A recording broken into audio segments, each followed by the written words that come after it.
Welcome one and all to another edition of the Defo Show with Lubie here on the 5 Reasons Sports Network, brought to you by Water Cleanup of Florida. Talking about them every single day. And I can't talk about them enough for what they've done for my wife and myself. They make it clear. Look, you can reach out to them 24/7, right? You're like, yeah, is that true? It's true. I reached out to them really early in the morning, heard back immediately, set up an appointment. And from that point on, they proved to me why they're the people to take care of your water issues, fire issues, or mold. If it gets to mold, they did water and mold issues at my house, and they did an amazing job, and they'll do the same for you. With 60 years of combined experience between Michael, Robert, and their entire team at Water Cleanup of Florida, the fact that they have licensed contractors, they can assess the situation and take care of it and do it swiftly and make sure you're happy at the end of everything, which I'm telling you right now, I've worked with a lot of different service companies, not always so happy. You will be happy with Water Cleanup of Florida. Just give them a call, 954-579-0356, 954-579-0356 with any water, fire, mold issues. Check them out on the website, wcufl.com, wcufl.com. If you mention 5 Reasons or Lubie, you get free inspection during business hours. Also check them out on the socials, Facebook, Instagram, Twitter, at Water Cleanup FL. Water Cleanup of Florida, we clean up your schmutz.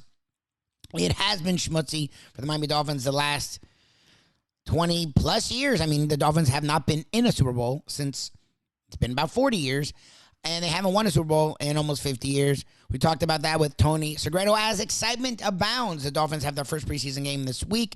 Mike McDaniel does feel different as a head coach. Tony talks about that a little bit, the one and only Tony Segreto. We also talk about it is 50 years celebrating the only perfect season in NFL history, the Miami Dolphins' perfect season. Tony was there, one of the last people to cover that team. We talked about that team and, you know, their greatness and hopefully some greatness ahead for the Miami Dolphins here on the Defo Show with Lubie on the 5 Reasons Sports Network.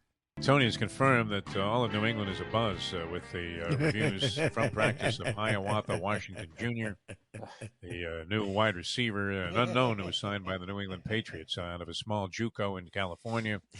And no, there's always a guy like that you never heard of that everybody's raving about. And they're asking Belichick if they know his name. Exactly. Yeah. That'd be great. What would be funny is if he had a comment on him and said, yeah, he's looking pretty good in practice. I don't know, he might make the team. They made this big deal because they had this 14-year-old reporter or 12-year-old reporter at practice one day recently for the Patriots. Oh, yeah? And he asked Belichick about fantasy football. And Belichick couldn't even lighten up about it. Oh, yeah, he stiffed the kid with an answer. He didn't stiff him. He just goes, I don't believe in it. I don't follow it. You know, instead of having fun with the young man, he just was he and Saban are cut from the same cloth. They're just cranky. I don't know about that. Everybody says that Belichick, outside of this persona that he puts forward, because he doesn't want to be bothered. It's like when Shaq used to mumble. And it was like, because he didn't want to answer any of these questions. Yep. So, so he gives the obligatory answer. He purposely, makes it seem I like get that. But we're talking about a kid here. We're talking about a young. But he's supposed to be a great guy outside of that, like a real, effervescent personality by comparison to, what you would think. Maybe a stretch. All right. Might be a bit. I couldn't think of a word there, so I tried to come up with something on the fly. But, but I mean, he supposedly is like a kind of an outgoing guy with a sense of humor, and a lot of people like him. Jimmy's famous friends with him, Jimmy Johnson. Yeah, Jimmy listen, Jimmy, yeah. They're all and listen, I trust Jimmy's judgment, and I agree. And they say Saban's the same way. I believe Saban is always a prick. That would be maybe I'm wrong. I could be dead wrong about that. I don't know Nick Saban outside of that, but he just struck me that way. We were talking about first impressions and, being able to formulate a quick opinion about people, at the beginning of the show there with the relation to, unfortunately, everything that's going on with this Donald Trump, which I was saying, it fascinates me that women are so enamored with this guy who is absolutely as blatantly disrespectful to women as anybody that we've ever seen in his lifetime. To this day. Yeah. Oh, yeah. But somehow, I mean, I put this little thing up on Facebook, Tony, and, the response mostly from women was, oh, God, we need this guy. I love him. It's incredible. It's like, okay. But anyway, I think Yeah. I think Patriots fans are still struggling with. Are we Brady? Brady and I think Mac Jones is good, though. I believe that. I Lubie wants to agree. see him No, fail. He wants to see him fall on I his think face. Mac Jones. I think Mac Jones is going to do well. I Yeah. really do. In that system, I think he's going to wind up doing well. Very Brady-esque in some ways. I mean, you could see some parallels there to the early stages of Brady at quarterback. Now, whether or not he's going to have that level of talent to work with, anytime soon, right? That's a whole another question. But I mean, as far as it goes, it looks like they may be onto something. So we'll see. I would be like you. I would anticipate a Dolphin victory in that opening game. And it would be very deflating to see them go out there and lose to the New England Patriots on opening day at home in sweltering, schwitzing heat when they had revamped this lineup. I don't know. I mean, who really did more to enhance their lineup during the offseason than the Miami Dolphins did, except for the fact that, as you said, they're saddled at this point with a big question mark at quarterback, but they don't know that that's not going to work out favorably. And they have the belief unknowns. is that it might. Yeah, they have unknowns everywhere when you think about it. I mean, other than defense. I mean, think about it. They have Lubie says their linebackers suck, which I guess their linebackers aren't great. Common That's their weakness is linebacker. But I mean, the Tyndall kid they drafted people like a lot, and Baker's shown himself to be a legit linebacker. Look, I mean, and I get it. Camp doesn't matter, but the fact that every single day we're seeing new highlights of Tua doing the things we question him to do. It makes me feel at least like, okay, that's why we have some excitement. What will happen, who knows? But the fact that McDaniel is very direct. He doesn't dance when answering stuff. He's very open about things. I mean, and the talent. Look, Waddle and Tyreek Hill look very confident.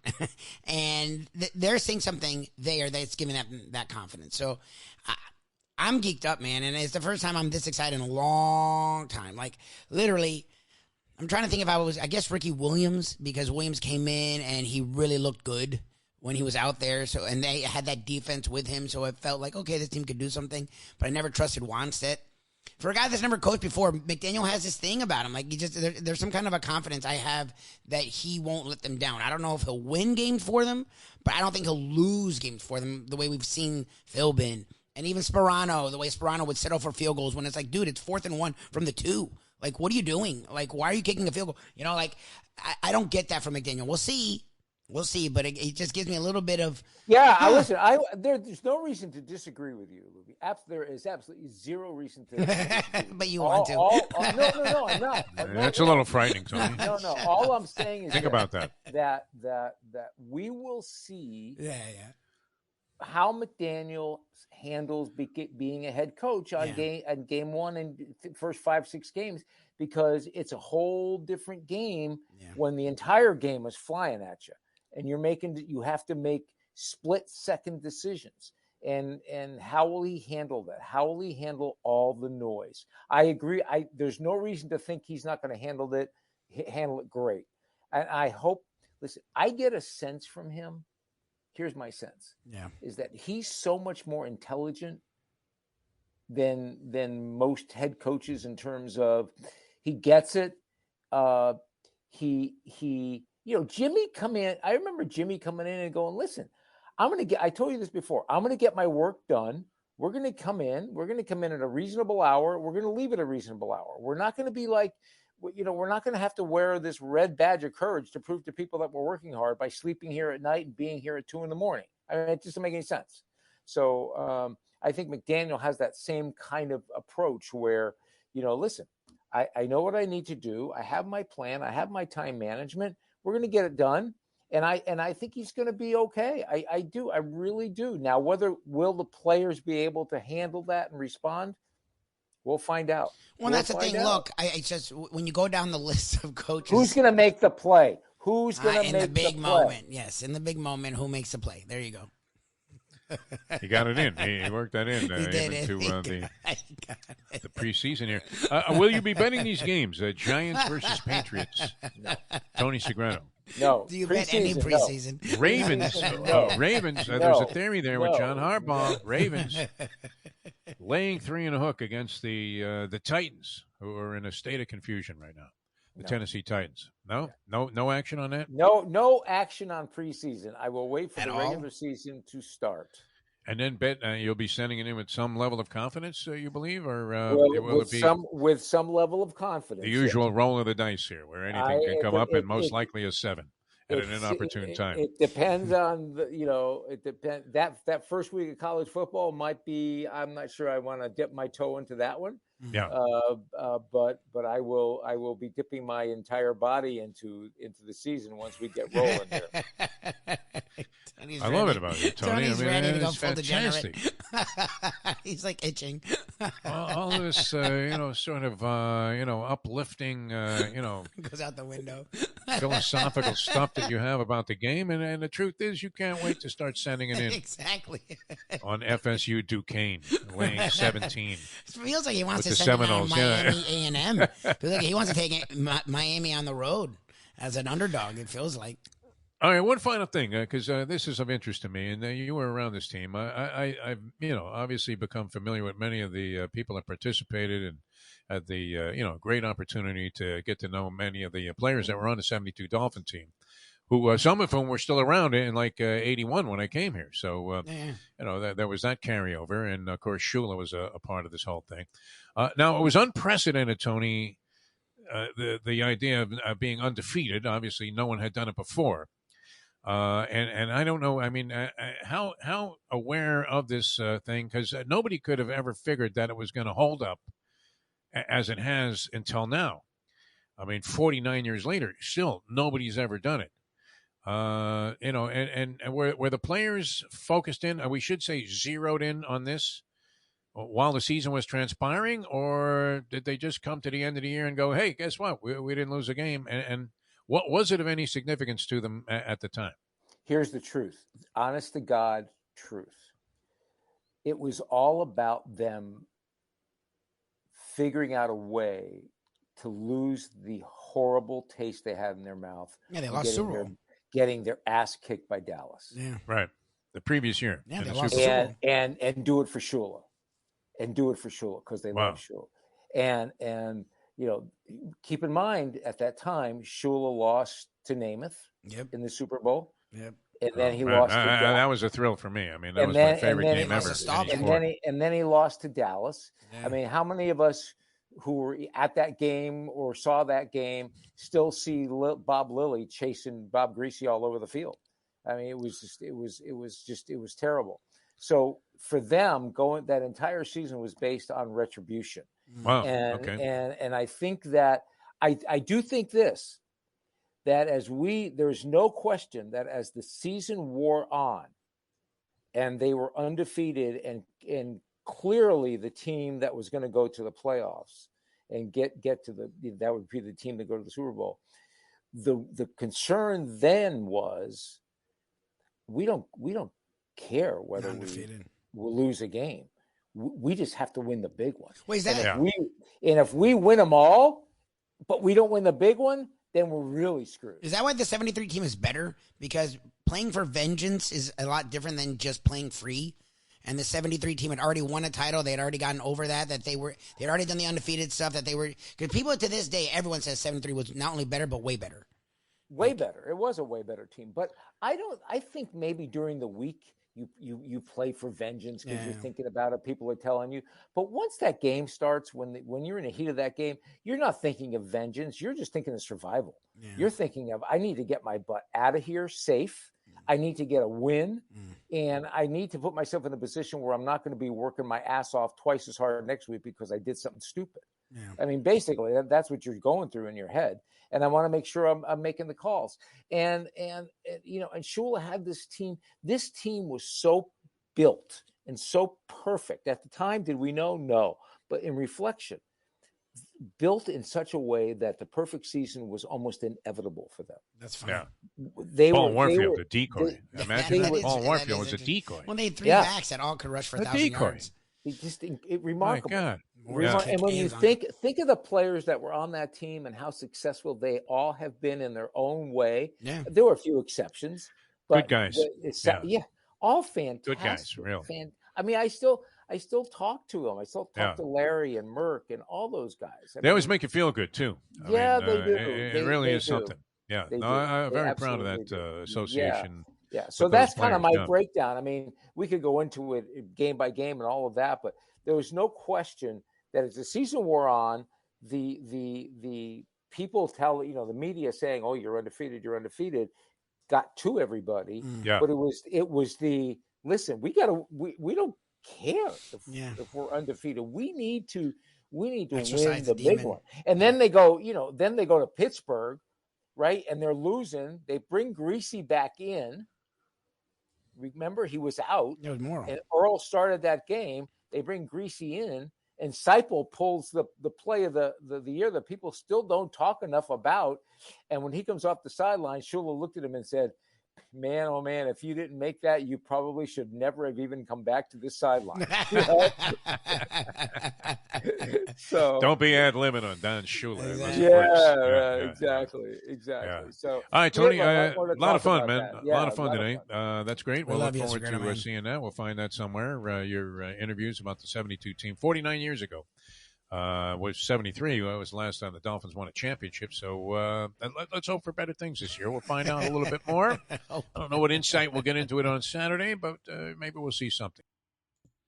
Alrighty, so Tony may not be as gung-ho as I am about the Miami Dolphins, but he does feel the sense of excitement around Mike McDaniel. Look, again, he's a first-year head coach. He's in his late 30s.